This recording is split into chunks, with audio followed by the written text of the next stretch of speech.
کہ اپنے مذہب کے مطابق حل کرنے میں دشواری ہو کسی طرح کی تو دوسرے مذہب کے مطابق عمل کرنا جائز ہے. جیسے مثال کے طور پر میں یہ عرض کر دوں، ہمارے مذہب حنفی میں لوہا کے عوض لوہا خریدنا حرام ہے، کیونکہ قدری اور جنسی دونوں ہے. تو لوہا کے عوض لوہا کم و بیش خریدنا حرام ہے، سود ہے. مگر حنفی مذہب میں یہ سود نہیں ہے، وہ شافعی مذہب میں یہ سود نہیں ہے. ان کے ہاں دوسری چیزیں ہیں، جو ان کے ہاں سود ہیں وہ ہمارے ہاں نہیں ہے. ایسی چاروں مسلک میں ہے. اور آج دنیا جب ایک گلوبل شکل میں آ گئی ہے، آج کی دنیا مٹھی میں، تو بین الاقوامی طور پر ایسے بہت سے مسائل پیدا ہو گئے ہیں کہ ہم حنفی حضرات سود سے نہیں بچ سکتے، اور کچھ مواقع ایسے ہیں کہ شافعی حضرات بھی سود سے نہیں بچ سکتے. اور یہ بلا اتنی عام ہو گئی ہے کہ آپ اس سے الگ رہ بھی نہیں سکتے. تو حنفیوں کو اجازت ہوگی کہ وہ شافعی مسلک پر عمل کر لے، شافعیوں کو اجازت ہوگی کہ ایسے موقع پر حنفیوں کے مسلک پر عمل پیرا ہو جائے. چھٹکارے کی ایک صورت ہے. آپ کو معلوم ہے ہمارے ہاں حرمت مساہرت چھونے سے بھی ثابت ہو جاتی ہے. شہوت کے ساتھ کسی کو چھو لے، کسی مرد نے کسی عورت کو چھو لیا یا کسی عورت نے مرد کو چھو لیا تو دونوں میں حرمت ثابت ہو جائے گی. کئی سال پہلے بڑا ہنگامہ ہوا تھا پورے ملک میں، ہندوستانی میں. ایک عورت نے الزام لگا دیا تھا، اب کہاں تک صحیح تھا کہاں تک غلط تھا یہ تو اللہ جانے، مگر اس نے دعویٰ یہ کر دیا تھا کہ میرے شوہر نے میرے سسر نے میرے ساتھ زیادتی کی ہے. اور آج کا جو میڈیا ہے، یہودی میڈیا، جس کے اثر سے ہندوستان کا میڈیا خالی نہیں ہے. ہم سنیوں کے پاس کیا، مسلمانوں کے پاس کہہ لیجیے، مسلمان کہلانے والوں کے پاس کوئی ایسا ذریعہ نہیں ہے کہ ہم اس یہودی لابی کا مقابلہ کر سکیں. اب یہاں کی میڈیا کرتی کہتی، کسی بھی داڑھی والے کو دیکھا پوچھ لیا کہ بھئی کیا ہوا، اور اتفاقاً دارالعلوم دیوبند سے فتویٰ بھی آ گیا تھا کہ وہ اپنے شوہر کے لیے حرام ہو گئی. سسر کے لیے تو پہلے سے حرام تھی، اب شوہر کے لیے بھی حرام ہو گئی.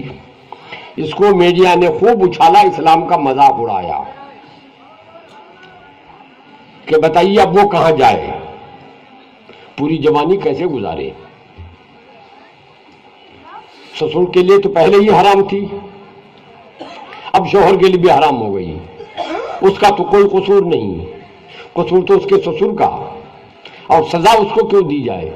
وہ طرح طرح سے، جس سے بین الاقوامی طور پر اسلام کی حرمت کی پامالی ہو رہی تھی.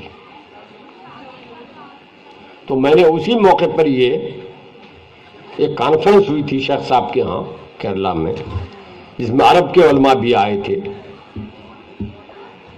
میں نے وہاں یہ آواز اٹھائی تھی کہ اس موقع پر ضروری ہے کہ ایک دارالافتاء والقضاء مشترکہ قائم ہو. میں نے دلی کی بات کی تھی کہ دلی میں قائم ہو، جہاں حنفی مفتی بھی رہے، قاضی بھی رہے، اور شافعی مفتی بھی قاضی بھی رہے، قاضی بھی رہے. اب اگر اس طرح کا کوئی مسئلہ درپیش ہو جس سے سنیت ہی نہیں اسلام کا مذاق اڑایا جانے لگے، تو ایسے موقع پر ہم اس کو بھیج دیں ان کے پاس، شافعی کے پاس، وہ فیصلہ کر دے کہ حرمت مصاہرت نہیں ہے کوئی، کیونکہ ان کے ہاں چھونے سے حرمت مصاہرت نہیں ہوتی، بلکہ زنا سے بھی نہیں ہوتی ہے، صرف شادی کے رشتے سے جو حرمت مصاہرت ہے وہی ہوتی ہے۔ اور ان کے ہاں کوئی ایسا مسئلہ آ جائے کہ اگر شافعی مسلک کے مطابق فیصلہ کیا جائے تو دنیا میں اسلام کا مذاق اڑایا جائے، اسلام کی تضلیل کی جائے، تو وہ ہمارے ہاں بھیج دیں، ہم اپنے مسلک کے مطابق فیصلہ کر دیں گے۔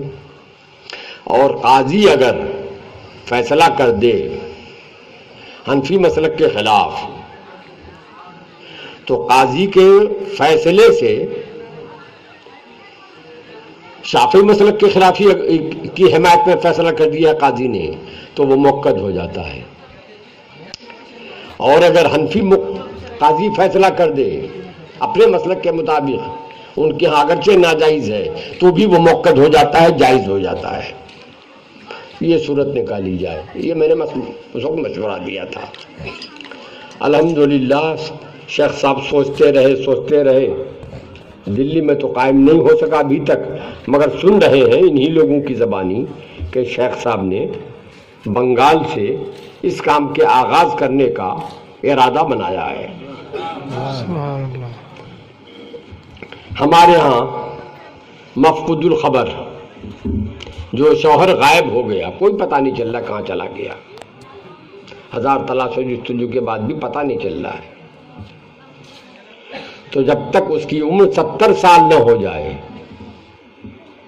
قول مفتابے کے مطابق، ورنہ 120 سال کا بھی قول ہے کہ جب تک 120 نہ ہو جائے، کئی اقوال ہیں مگر کم سے کم 70 سال کا قول ہے، جب تک اس کی عمر 70 سال نہ ہو جائے اس وقت تک اس کا کوئی فیصلہ نہیں ہو سکتا۔ اور آج کے زمانے میں 70 سال عمر ہونے میں تو بوڑھا بڑھیا ہو جائے گا، اور اس سے پہلے ہی آدمی مر جاتا ہے، تو 70 سال کا انتظار تو کر نہیں سکتا، طرح طرح کی دقتیں ہیں اس کے ساتھ۔ اور آج کے اس ہوس کے زمانے میں نفس انسان کے کنٹرول میں نہیں، تو زناکاری بڑھے گی، تو سوائے اس کے کہ کسی دوسرے مسلک کا سہارا لیا جائے کوئی چارہ کار نہیں۔ اسی لیے ادارے شریعہ پٹنہ میں جب قائم ہوا تو حضور مفتی اعظم ہند نے اپنے ان کے رفقا میں ایک ہی تھے بس اس وقت زندہ، حضرت برہان ملت، باقی ان کے سب بعد کے لوگ تھے، وہ تلامذہ کے صف میں آنے والے، جیسے حافظ ملت تھے، مجاہد ملت تھے، مفتی رفاقت حسین صاحب تھے، یہ لوگ، ان لوگوں نے غور و خوض کر کے مالکی مذہب کے مطابق فتویٰ دینے کا اور فیصلہ کرنے کا اختیار دیا اور دستور بنایا کہ ضرورت کے وقت امام مالک کے قول پر عمل کر لیا جائے۔ حضرت علامہ ابن نجوم مصری نے بحر الرائق میں یہ لکھا ہے کہ ہمارے مذہب حنفی کے مطابق کسی نے قسم کھا لی، کسی نوجوان نے، کہ جب جب شادی کروں تب تب طلاق، جب جب شادی کروں تب تب طلاق، بلکہ یہ بھی ساتھ میں کہہ دیا کہ میں نہیں کروں کوئی کرا دے تو بھی طلاق، یعنی نکاح فضولی بھی نہیں ہو سکتا، نکاح اصلی یا اصیلی تو ہو ہی نہیں سکتا، نکاح فضولی بھی نہیں ہو سکتا۔ اور امام شافعی کے ہاں چونکہ یہ شرط لغو ہے، چونکہ اضافت چاہیے،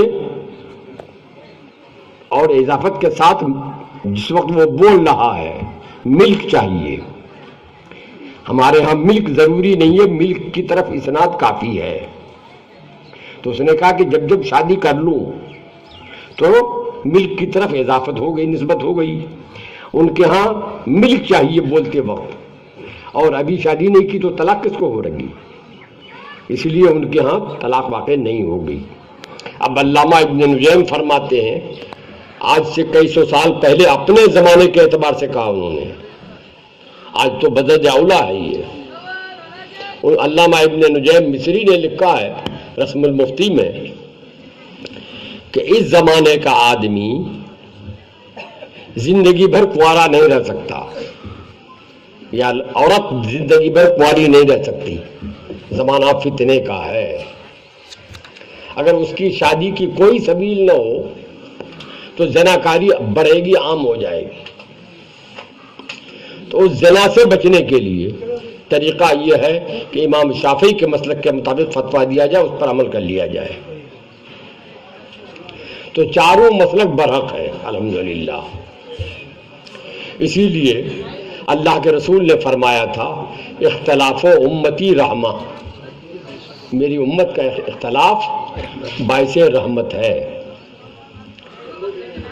میں نے جو حدیث پڑھی تھی، المسلمون کرجل واحد، المسلمین جمع کا صیغہ ہے، آپ کو بتانے کی ضرورت نہیں ہے، پوری دنیا میں کہیں بھی مسلمان ہو وہ المسلمون میں شامل ہے۔ کرجل واحد، وہ ایک کروڑ نہیں ہے، ایک ارب نہیں ہے، ایک ارب مل کے ایک آدمی ہے۔ جیسے ایک آدمی کے مختلف اعضاء ہوتے ہیں، ویسے ہی یہ افراد اعضاء ہیں اور سب کا مجموعہ ایک آدمی ہوا، کرجل واحد۔ ان اشتکا عینہ، جب کسی آدمی کی آنکھ میں تکلیف ہوتی ہے تو اشتکا راسہ، سر بھی تکلیف محسوس کرتا ہے۔ یہ نہیں کہ آنکھ میں تکلیف ہو گئی ہے تو صرف آنکھ ہی پریشان ہے، ہم تو ٹھیک ہیں، ایسا نہیں ہوتا۔ وَإِذَا اشْتَكَى رَأْسُهُ، اور جب سر میں درد ہونے لگے تو پورا آدمی بے چین ہو جاتا ہے، اشتکا کلہ، پورا آدمی ہی بیمار ہو جاتا ہے۔ تو مسلمانوں کو ایسا ہونا چاہیے کہ کانٹا چبھے آپ کے پاؤں میں اور اس کی چبھن محسوس ہو میرے دل میں، کانٹا چبھے میرے پاؤں میں، اس کی تکلیف، اس کا درد محسوس آپ کریں اپنے دل میں۔ یہ ہے اسلام کی دعوت، اسلام کا پیغام۔ الحمدللہ یہاں جو ہم آئے ہیں آج، یہ لوگ گئے تھے میرے پاس دعوت دینے، جب انہوں نے اپنے پروگرام کے بارے میں بتایا